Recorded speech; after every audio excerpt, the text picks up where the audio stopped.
अध्याय 29 सपना। देखो, दो बातें हो सकती हैं, हरमाइनी ने अपना सिर मलते हुए कहा। विक्टर की नजर हटते ही या तो मिस्टर क्राउच ने उस पर हमला कर दिया होगा या फिर किसी और ने उन दोनों पर हमला कर दिया होगा। यह मिस्टर क्राउच का ही काम होगा, रॉन ने तत्काल कहा। इसलिए तो हैरी और डंबलडोर के वहां पहुंचने से पहले ही वे चले गए। वे बड़ी तेजी से भागे होंगे। मुझे ऐसा नहीं लगता, हैरी ने अपना सिर हिलाते हुए कहा। वे बहुत कमजोर लग रहे थे। मुझे नहीं लगता कि वे अंतर्ध्यान हो सकते होंगे या ऐसे ही कोई काम कर सकते होंगे, हरमाइनी बोली। मैंने तुम्हें कितनी बार बताया है कि हॉगवर्ट्स में कोई अंतर्ध्यान नहीं हो सकता। ठीक है, तो फिर यह विचार कैसा है, रॉन ने रोमांच से कहा। क्रम ने क्राउच पर हमला किया। नहीं, जरा ठहरो, फिर उसने खुद को स्तब्ध कर लिया और मिस्टर क्राउच गायब हो गए, है ना, हरमाइनी ने चिढ़कर कहा। ओह हाँ। हैरी, रॉन और हरमाइनी बड़े सवेरे ही अपने कमरे से निकल आए थे और सीरियस को चिट्ठी भेजने के लिए एक साथ उल्लू घर तक गए थे। अब वे खड़े खड़े ओस से भीगे मैदान की तरफ देख रहे थे। तीनों की ही आंखें सूजी हुई थी और चेहरे पीले थे, क्योंकि वे देर रात तक मिस्टर क्राउच के बारे में बातें कर रहे थे। दोबारा पूरी घटना बताओ हैरी, हरमाइनी ने कहा। मिस्टर क्राउच ने वास्तव में क्या कहा? मैंने तुम्हें बताया तो था, वे अनाप शनाप बोले जा रहे थे, हैरी ने कहा।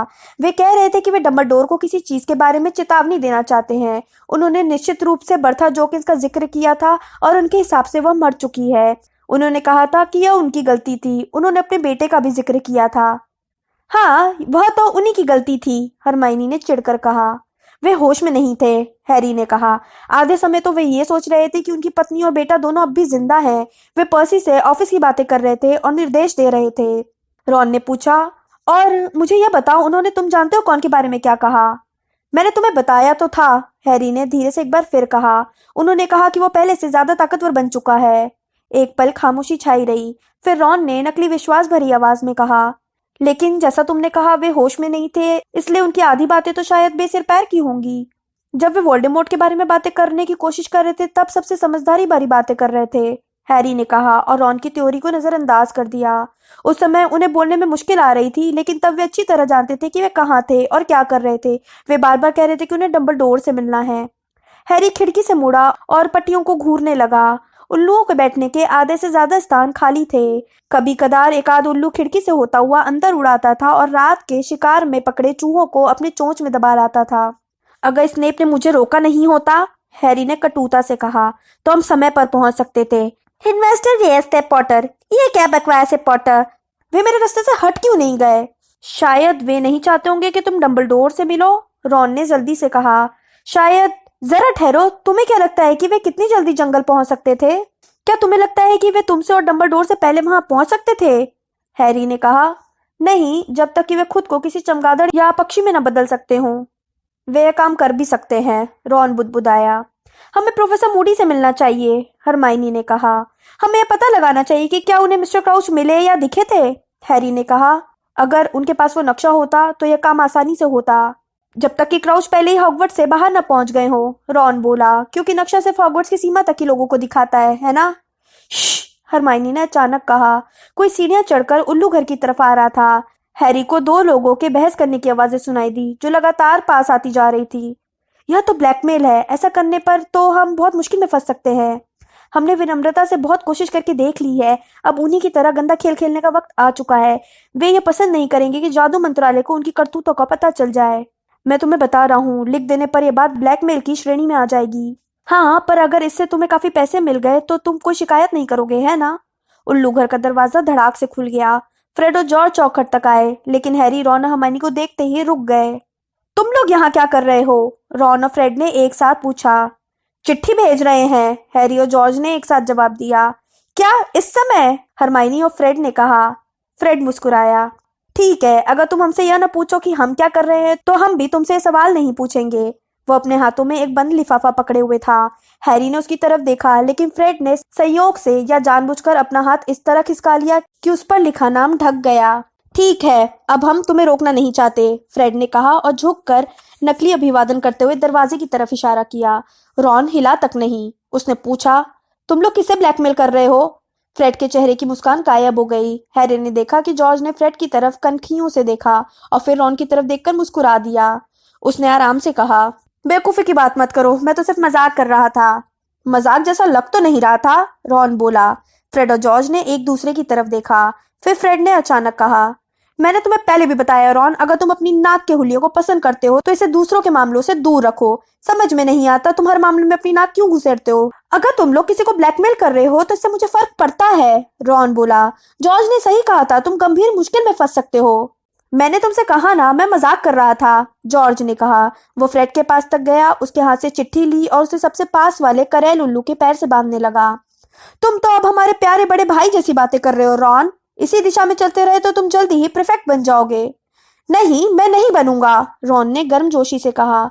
जॉर्ज करेल उल्लू को लेकर खिड़की तक गया और उसे बाहर उड़ा दिया। वह घूमा और रॉन को मुस्कुराकर देखा।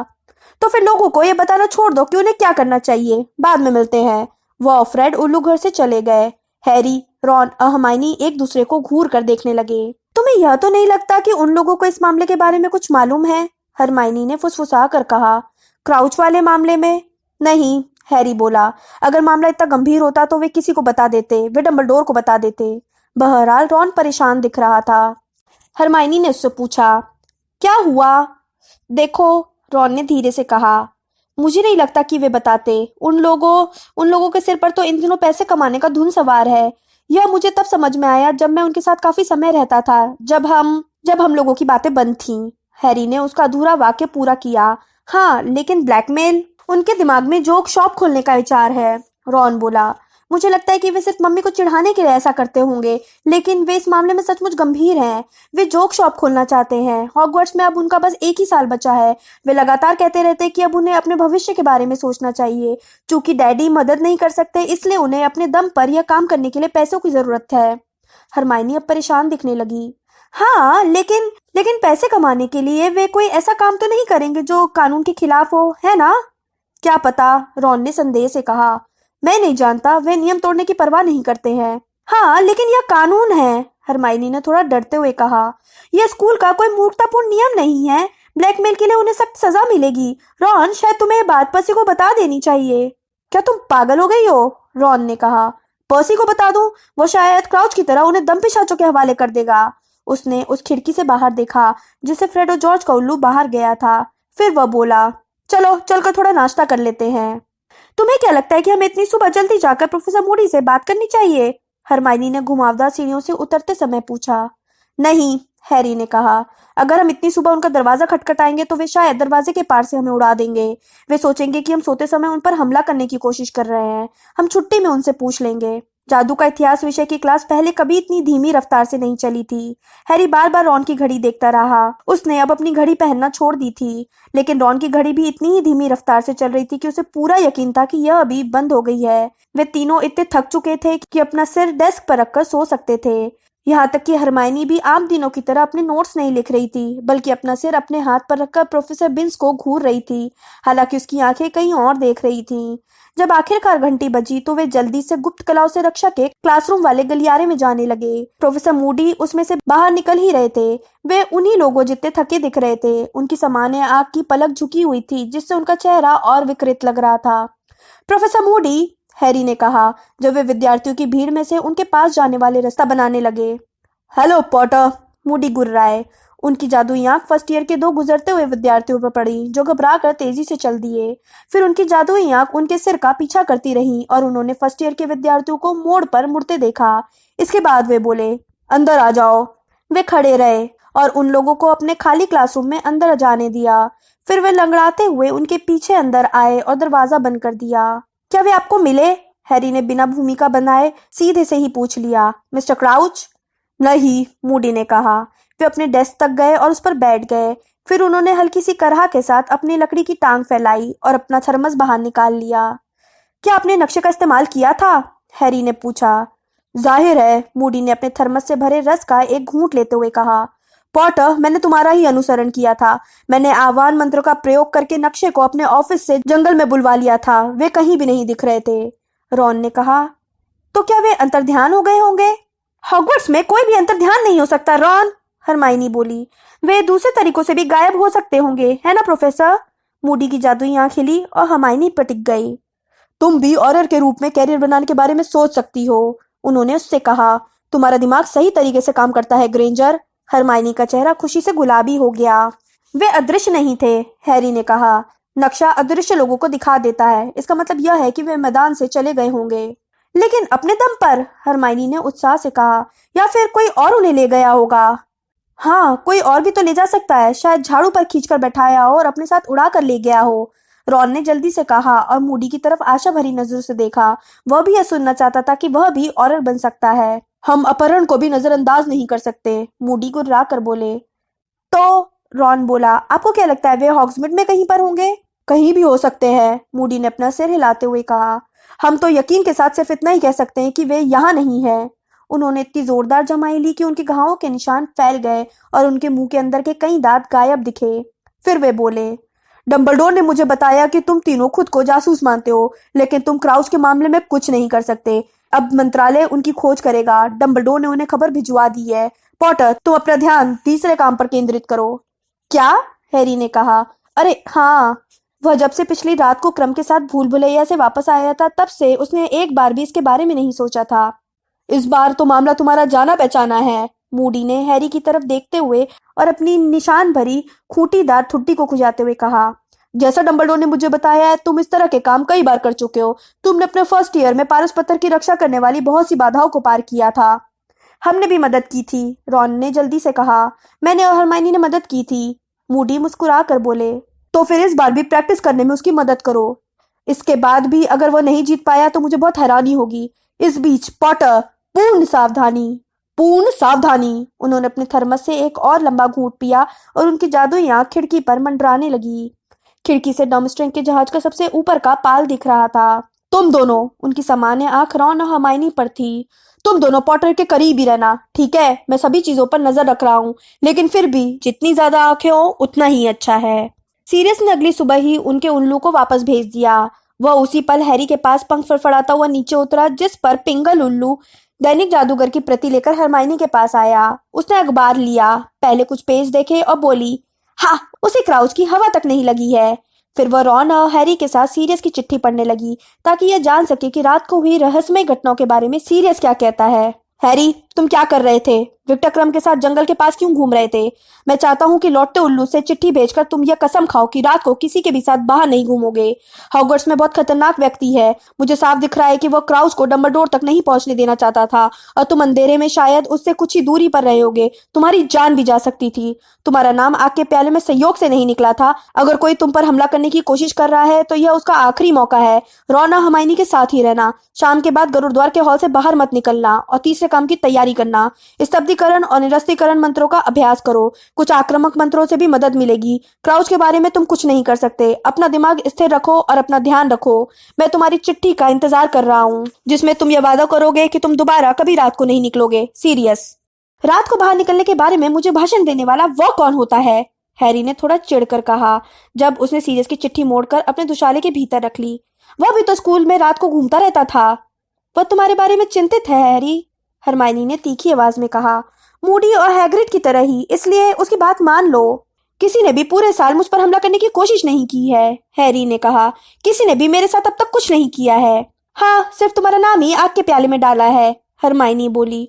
और हैरी, जिसने भी यह काम किया है उसने ऐसा किसी कारण से किया होगा। स्नफल सही कहता है। शायद वह व्यक्ति सही मौके का इंतजार कर रहा है। शायद वह इस काम के दौरान तुम पर हमला कर देगा। देखो, हैरी ने अधीरता से कहा, चलो मान लेते हैं स्नफल सही कह रहा है। किसी ने क्रम को स्तब्ध करके क्राउच का अपहरण कर लिया। इसका मतलब यह है कि वो हमारे पास के ही पेड़ों में छिपा होगा, लेकिन उसने तब तक इंतजार किया जब तक कि मैं वहां से चला नहीं गया। इसके बाद ही उसने यह काम किया है ना? तो इसका मतलब यही हो सकता है कि मैं उसका निशाना नहीं था, है ना? अगर जंगल में तुम्हारी हत्या हो जाती तो यह दुर्घटना नहीं लगती, हरमाइनी ने कहा। लेकिन अगर तुम किसी काम को करने के दौरान मर जाते हो, जिसने भी यह किया होगा उसने क्रम पर हमला करते समय तो ऐसा नहीं सोचा, है ना? हैरी ने कहा। उसने उसी समय मुझे क्यों नहीं निपटा दिया? अगर वह ऐसा कर देता तो यह लगता कि क्रम और मुझ में द्वंद्व युद्ध या लड़ाई हो गई होगी। हैरी, मुझे मामला समझ में नहीं आ रहा है, हरमाइनी हताशा में बोली। मैं तो बस इतना जानती हूँ कि बहुत सी अजीब चीजें हो रही हैं जो मुझे अच्छी नहीं लग रही हैं। मूडी सही कह रहे हैं, स्नफस सही कह रहा है। तुम्हें तीसरे काम की तैयारी करनी चाहिए फौरन। लेकिन पहले तुम स्नफस को लिखकर यह वादा करो कि तुम दोबारा चोरी छिपे अकेले में नहीं घूमोगे। हॉगवर्ट्स का मैदान कभी इतना आकर्षक नहीं लगा था जितना कि अब लग रहा था, जब हैरी को अंदर रुकना पड़ रहा था। अगले कुछ दिनों तक उसने अपना सारा खाली समय हरमाइनी और रॉन के साथ लाइब्रेरी में आक्रामक मंत्रों की तलाश में बिताया था। फिर खाली क्लासरूम में चोरी से प्रैक्टिस करने में हैरी स्तब्धीकरण मंत्र सीख रहा था, जिसका उसने पहले कभी इस्तेमाल नहीं किया था। समस्या यह थी कि इसकी प्रैक्टिस के लिए रॉन और हरमाइनी को काफी त्याग करना पड़ता था। क्या हम मिसेस नॉरिस का अपहरण कर सकते हैं? रॉन ने सोमवार को लंच के समय सुझाव दिया, जब वो सम्मोहन के क्लासरूम में अपनी पीठ के बल लेटा था, क्योंकि हैरी ने 5वीं बार उसे स्तब्ध और पुनर्जीवित किया था।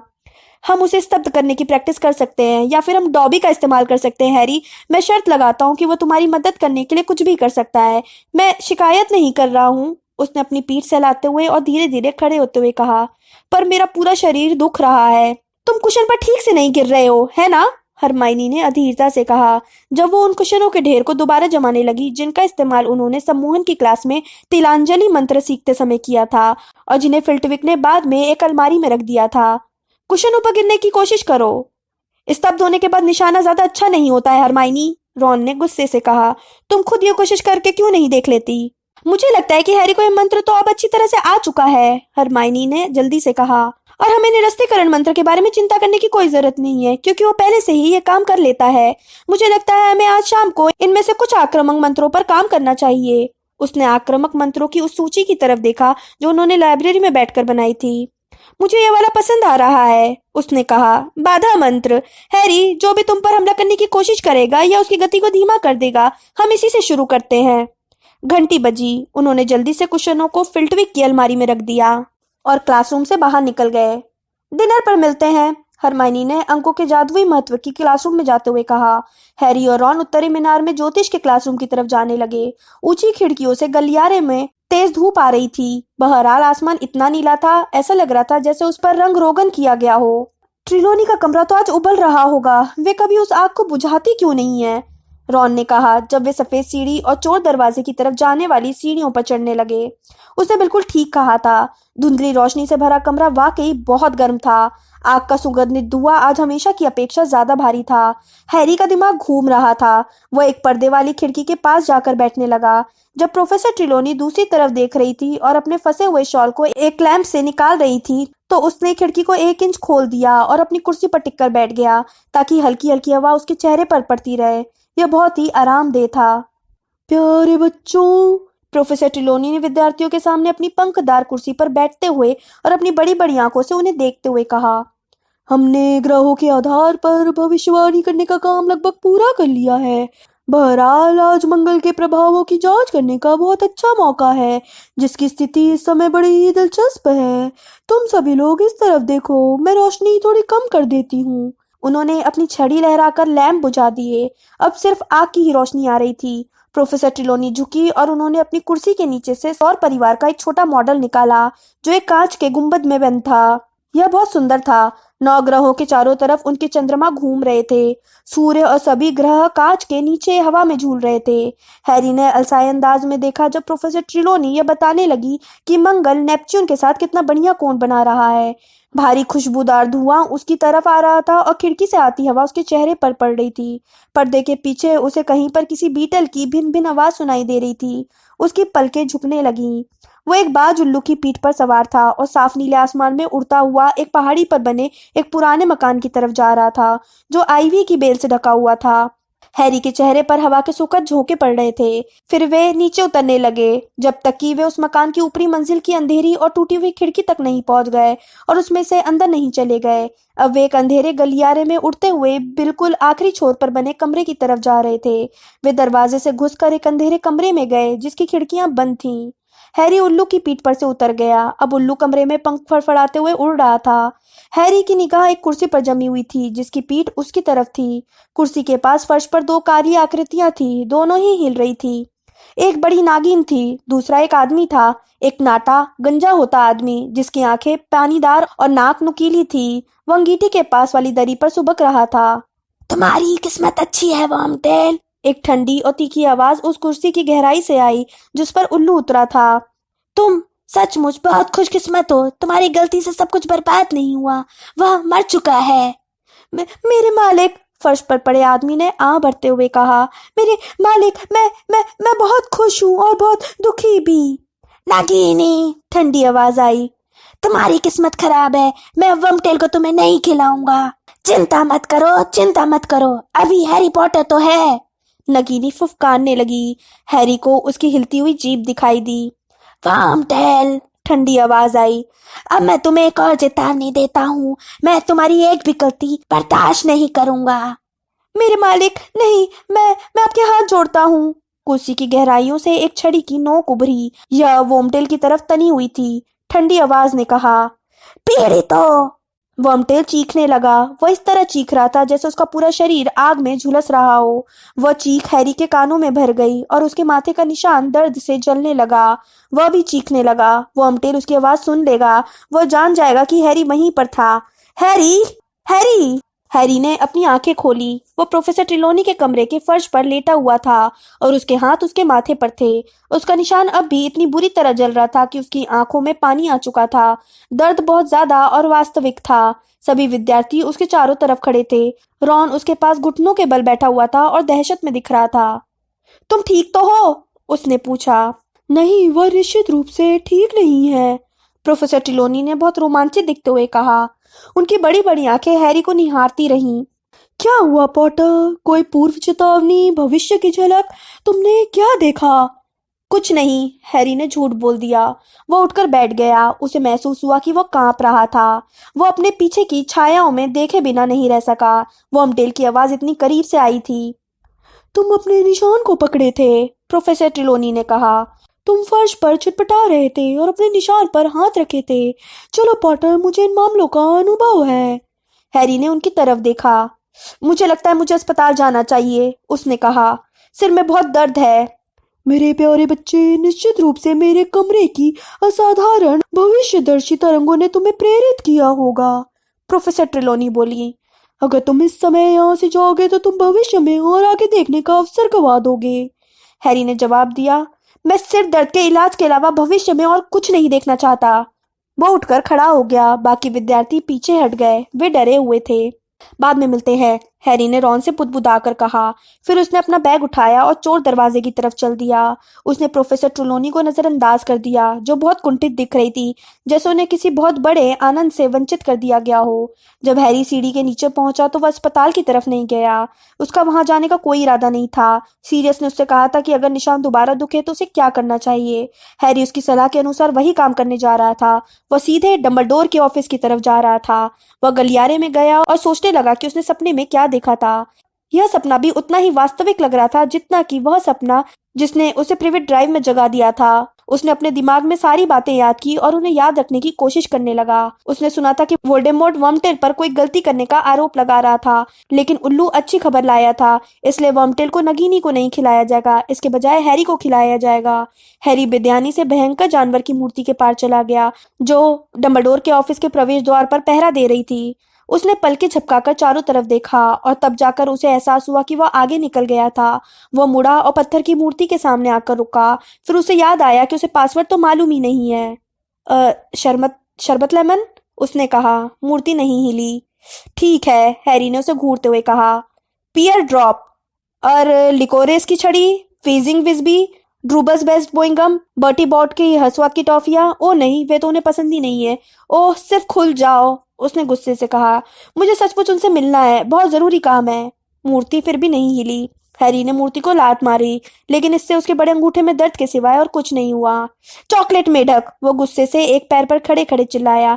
शकर कलम, कॉकरोच क्लस्टर। मूर्ति हिली और एक तरफ को हट गई। हैरी ने अपनी पलकी झपकाई। कॉकरोच क्लस्टर, उसने हैरानी से कहा। मैं तो सिर्फ मजाक कर रहा था। वह जल्दी से दीवारों के बीच की दरार से गया और पत्थर की घुमावदार सीढ़ियों पर खड़ा हो गया, जो धीरे धीरे ऊपर की तरफ जा रही थी। पीछे दरवाजा बंद हो गया। सीढ़ियां उसे बलूत की लकड़ी से बने दरवाजे तक ले गईं, जिस पर पीतल की कुंडी लगी हुई थी। उसे ऑफिस के भीतर से कुछ आवाजें सुनाई दी। वह चलती हुई सीढ़ी से उतरा और झिझकते हुए सुनने लगा। डंबलडोर, मुझे तो कोई संबंध नहीं दिख रहा है, बिल्कुल भी नहीं। यह जादू मंत्री कॉर्नेलियस फज की आवाज थी। लूडो को कहना है कि बर्ता खुद गायब होने में पूरी तरह सक्षम है। मैं मानता हूँ हमें अब तक उसका पता लगा लेना चाहिए था, लेकिन हमारे पास गड़बड़ी का कोई सबूत नहीं है। डंबलडोर, एक भी सबूत नहीं है। उसके गायब होने का बार्टी क्राउच के गायब होने से कोई संबंध नहीं है। मूडी की गुर्राती आवाज आई। मंत्री जी, आपको क्या लगता है बार्टी क्राउच के साथ क्या हुआ होगा? मुझे दो संभावनाएं नजर आती है लेस्टर, फज ने कहा। या तो क्राउच पागल हो गया है, जिसकी काफी संभावना है। मेरे ख्याल से उसके व्यक्तिगत इतिहास को देखते हुए आप सभी इस बात से सहमत होंगे। उसका दिमाग घूम गया होगा और वो कहीं भटक गया होगा। डंबलडोर ने जल्दी से कहा। अगर ऐसी बात है तो वो यहाँ से बहुत जल्दी चले गए कॉर्नेलियस। या फिर देखो, फज थोड़े परेशान दिखने लगे। देखो, जब तक वो जगह ना देख लूं जहां उन्हें पाया गया था, तब तक मैं कुछ नहीं कह सकता। लेकिन तुम लोगों का कहना है कि वो जगह बॉब बैटन्स की घोड़ा गाड़ी के पास ही थी। डंबलडोर, तुम जानते हो वो औरत कौन है? डंबलडोर ने धीरे से कहा। मैं उन्हें बहुत ही योग्य हेडमिस्ट्रेस मानता हूँ और बहुत अच्छी नर्तकी भी। छोड़ो भी डंबलडोर, फज ने गुस्से से कहा।